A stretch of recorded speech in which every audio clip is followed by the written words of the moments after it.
Hello YouTube, welcome back to the channel. So since Friday is getting away from me a little bit, I haven't had the chance to record the pickup video. So what I'll do is I'll probably combine the pickup video with another idea I've got for a little bit of a talking head video. This one's going to be a short one. This one I'm going to call kind of an abject lesson. And the reason why I say the hobby is A, not getting smarter, and B, I want to have a more elaborate kind of a discussion explanation. But I think the key takeaway here is that there are lessons to be learned. There is a little bit of common sense involved in it, and I'll kind of combine it and roll it into the whole concern people had with shill bidding and things. And I mentioned over and over again that there are ways of mitigating against it so you don't have an issue on this. But a little bit of it also comes from the fact that some people just don't pay attention to the obvious. So just bear that in mind, and it's one of those things you got to understand. So what I'm showing you on the screen here is one of the new 2022 Panini Prizm gold cards. So this is for MVP.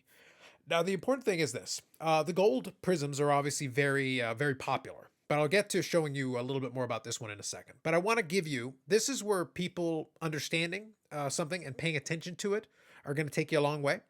So in case you're curious, there are some shenanigans with this one, and I'll show you in a second, or at least I suspect there are some shenanigans, and it's very transparent, but I'll show you anyway. So anyway, this one here shows that it's sold for $305 with 20 bids. Okay, we'll get back to that in a second.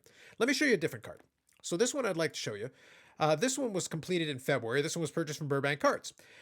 2022 Prizm is obviously the first Prizm release under the new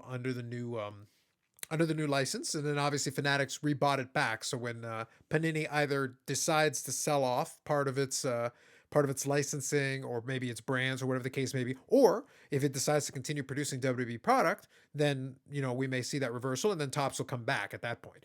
But this is from the last Topps Chrome, 2021. It is also MVP. It's the same character, same person, same everything else.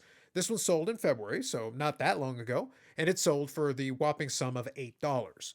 For the uninitiated, the black refractor in Topps Chrome for WWE is the equivalent because it's also out of 10. Obviously, it's not as fancy as the gold. The gold for Topps Chrome is out of 50. They're very nice cards, actually. I've picked up a few myself.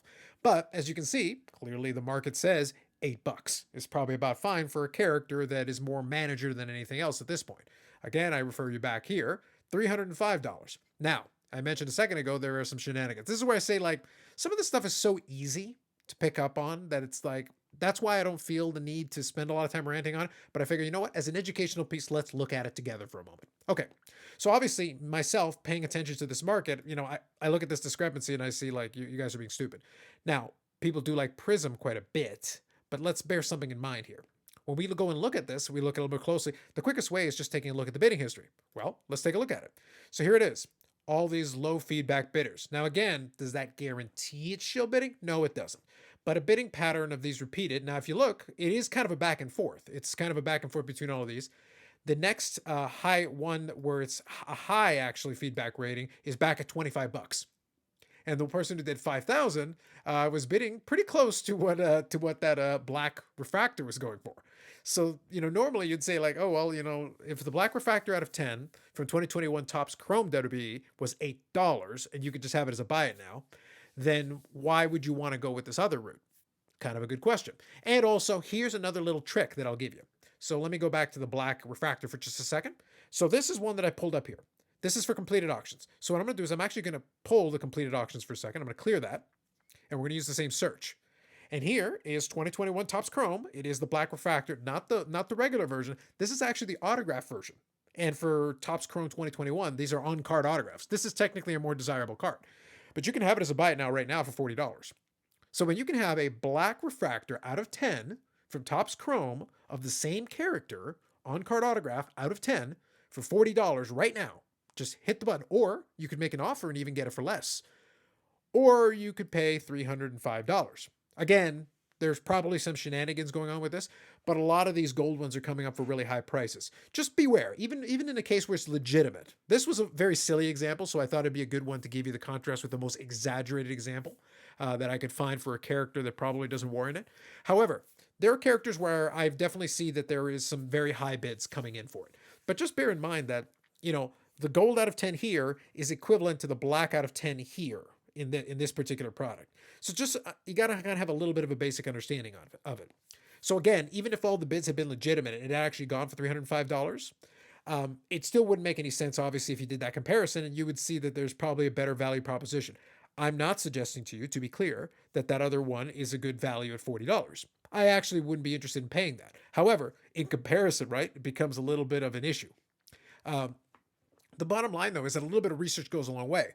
But in case you guys wonder, outside of the potential, I put in quotation marks, potential shill bidding aspect of it, if you wonder why certain things happen in the sports card landscape that don't make any sense to you, when there's data that can directly tell you that it doesn't make any sense right beside it, you got to bear in mind that a lot more people are a lot more casual in the sports card landscape than you might think. They're very easily fooled by not very much. Now, I do want to elaborate on that a little bit further, but I feel like that's its own standalone video. So I think that'll be the next one that I do in combination with the really quick pickup, because I only picked up the one card this week. So I'll show the card and then I'll get into a deeper conversation on this. I just want to use this as an abject example of the kind of silliness that we're going to see for a little while, because now we've got a very similar to kind of some of the other products that are coming out recently. We're going to have to carefully scrutinize a lot of these sales if you really want to understand where the real price point is. I can tell you definitively, though, that for some other ones that I've looked at, there are definitely some very high prices coming in on some of these gold prisms that probably don't make a lot of sense when we compare them to the Topps Chrome one. So just bear that in the back of your mind as we go forward, and you start seeing some posts from different people who have an agenda to try to promote and prop up the product. I like the Prizm, not so much this design, but I like Prizm generally, and obviously I like the golds because I bought some Juan Soto golds in the baseball side of things, but that's because it was inexpensive. In this case right now, anything Prizm on it gets a fair bit of a boost. However, as in the example here, bear in mind that sometimes the boost is also getting a little bit of an additional boost from some questionable sources. So we do have to scrutinize it a little bit more carefully and be clear and definitive on when we're seeing the differences in these things. And especially when we've got something comparable. If I've got an out of 10 here for a character and I've got an out of 10 here for a character, and the same thing goes for sports cards, it's not a different concept. If I can do a buy it now for a fraction of what's something that is almost equivalent, even if you don't agree it's completely equivalent, if something is almost equivalent, then we've got to really look at it a lot more carefully and be a lot more and scrutinize it a lot more carefully ourselves. So there's just something to keep in mind, a little bit of a thing that I wanted to share with you. Like I said, I'll elaborate a little bit more in the next video where I talk about kind of my thoughts on where a lot of the audience falls as far as folks that are buying sports cards or non-sports cards or whatever you want, and why I think a lot of the illogical things that people keep pointing out do tend to happen, because I've got my own opinion on kind of one of the factors, and then we can have a little bit of a debate and discussion on that. Anyway, so that's it for this one. Otherwise, more videos coming up on the channel. Live streams Friday, 9 p.m. I'm actually recording this one a little bit before the Friday live is going to come up. I may get it up on the channel tonight, or I may get it up on the channel Saturday. I'll see. And if that happens, then I'll probably push the pickup video / other talking piece into Sunday. Either way, like if you like the video, subscribe to the channel if you haven't already. We'll catch you in the next one.